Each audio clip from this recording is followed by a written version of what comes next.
As pessoas, elas têm... Eu até gosto quando procuram, assim, o advogado antes de entrar com o processo, porque elas têm que ter em mente que é um terceiro, que apesar de ter todo esse aparato de assistente social, psicólogo, é um terceiro decidindo a vida dos filhos. Sim. E tem uma coisa que é importante a gente pontuar, que isso não acontece só a hora que acaba o processo. No interim do processo, é determinado uma situação temporária para que ocorra o processo com tranquilidade, até descobrir se teve alienação ou não. Então, eu queria que você falasse um pouquinho mais também sobre isso, sobre a pensão provisória e sobre a guarda provisória. Tá. Geralmente a guarda provisória fica com quem as crianças estão de fato. Então, o casal se separa, geralmente as crianças ficam com a mãe, né? O pai geralmente sai da casa, se muda e as crianças ficam com a mãe. E aí ela tem a guarda de fato, né? Quando quer regulamentar por causa da questão da pensão, porque geralmente assim, o pai sai, aí ele ajuda, ele faz uma compra, ou ele faz mas não está nada resolvido ainda juridicamente.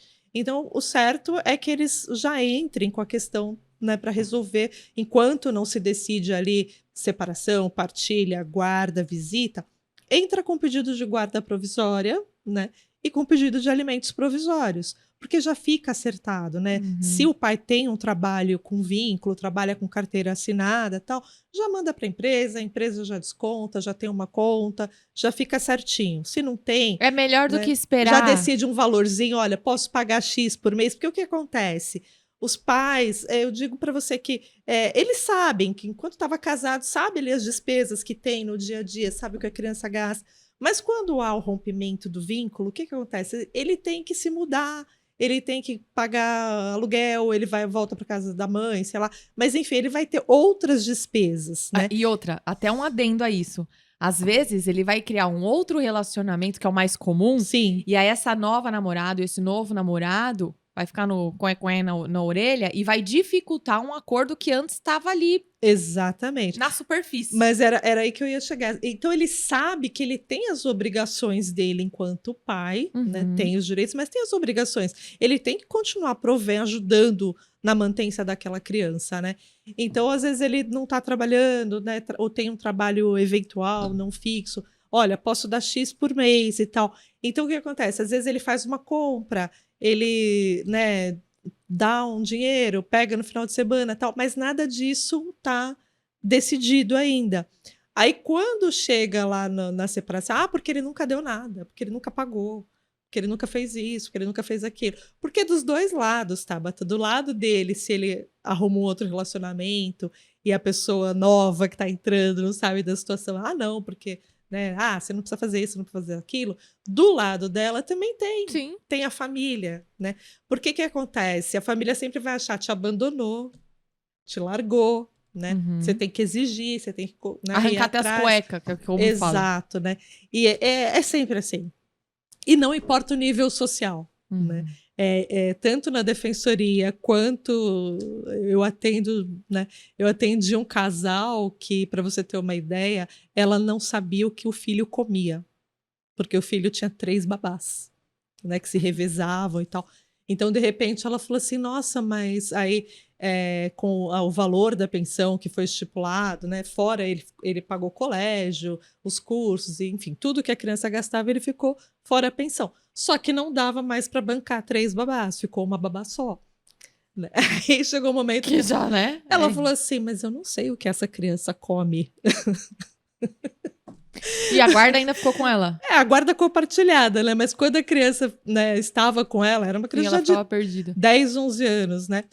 Ela, não sei o que ele come, porque era a babá que fazia. Você pode ver que pode ter a diferença que for da vida ali, são os mesmos problemas, os mesmos gente. A problemas, família né? sempre tem problema. E assim, eu digo assim, no caso de uma família de um poder aquisitivo maior, como nesse caso, a criança ela tinha tantas atividades, né? Ela ficava no colégio, era um colégio de período integral, praticamente, e quando ela estava fora do colégio, ela tinha outras atividades, curso de inglês, curso de beisebol, natação, não sei o quê. Então, ela passava praticamente o dia fora de casa. Então, não tinha nem convivência com os pais, porque o tempo que ela estava em casa tinha as babás. E no final de semana... Aí o juiz foi lá e falou assim, olha, vem aqui, a gente vai conversar, porque os dois têm que ter a guarda, Exato. Né? No final de semana, viajava tal com as babás, né? Então eles, tipo, nem sabiam como que a criança, né? O pai, na primeira semana que ficou sozinho com o filho, também não sabia o que fazer, né?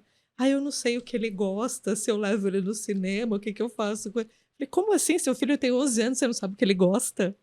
Você não conhece seu filho? Ai, é muito punk É isso. complicado. Você pega uma família, né? A gente atende defensores, pega uma família que não tem condições, né? E que tá ali todos os dias com os filhos, eles sabem da dificuldade dos filhos, mas eles não têm condições de prover. Você pega uma família de um alto poder aquisitivo, eles têm condições de prover, Mas não mas sabe não como. sabe, É. não tem o cuidado do dia a dia com os filhos. Mas aí, nesses casos que não tem acordo, seja numa família rica ou numa família pobre, como que. Gente, pobre no sentido legal do termo, tá? Sim. Uma família de baixa renda. Como que o juiz fixa uma pensão provisória? O que ele leva em conta? É sempre assim, a pensão ela sempre considera a necessidade de quem pede, a condição de quem paga.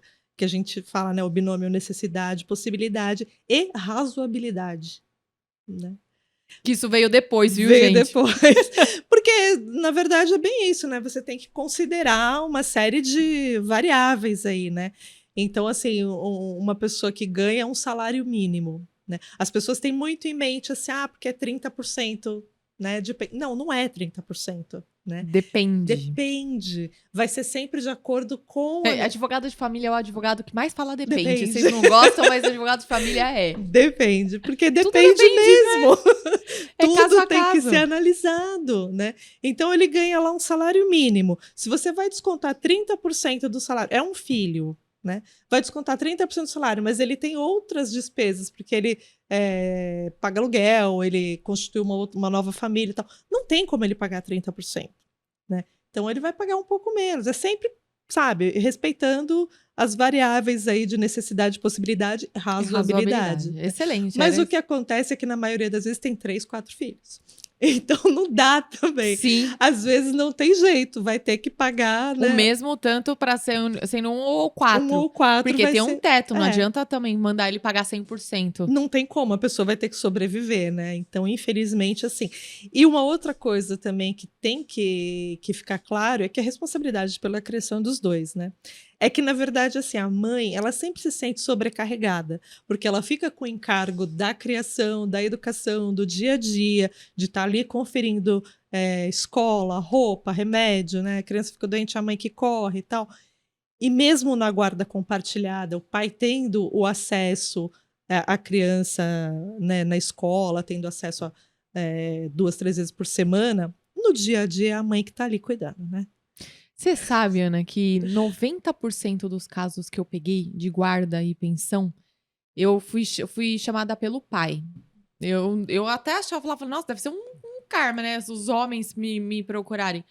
Mas eram pais fora de série. Eram pais muito mais presentes do que mães. Sim. Hoje em dia é muito comum você ver o pai fazendo esse papel de preocupação, de alimentação. Tem muita mãe que não só porque tá trabalhando e tem a própria vida, mas por alguma razão não é uma mãe tão próxima. Então essa realidade tem mudado. Apesar de que, na nossa jurisprudência, nos nossos tribunais, os nossos julgadores ainda têm essa mentalidade. Mas isso que você falou é bem interessante, porque eu notei também essa mudança na dinâmica familiar, como a gente falou e comentou no começo. O conceito de família também mudou, né? Muito. Então, hoje os pais, eles entendem o papel que ele tem, que não é só o papel de provedor. O pai, ele tem que ser participativo, né? Então, ele, desde que nasce, ele tem que saber trocar fralda. São genitores. Independente né? se é pai ou mãe, são genitores. E eu vou até além. Tem a questão dos avós também. Porque Sim. hoje é muito comum você ver os avós sendo responsáveis por grande parte dessas atribulações quando os pais trabalham muito ou viajam a trabalho, né? Porque geralmente acontece, né? As pessoas, né? Hoje em dia, todo mundo tem que trabalhar, tem que se virar. E muitas vezes você não consegue um horário na creche para que se adeque ao seu horário de você deixar a criança na creche, ir trabalhar, pegar a criança na creche. A família acaba participando, né? Avós, tios, né? Acabam participando desse convívio. Não, a avó busca, fica na avó até eu chegar, ou a tia né, A pega e família fica... num todo. A Por isso que família a como um família foi todo, incluída na previsão da né? alienação parental. Exatamente. Porque mexe com todo mundo. A gente tá rodando, gente, mas a gente tá no mesmo No mesmo conceito. assunto. Nos mesmos direitos do menor.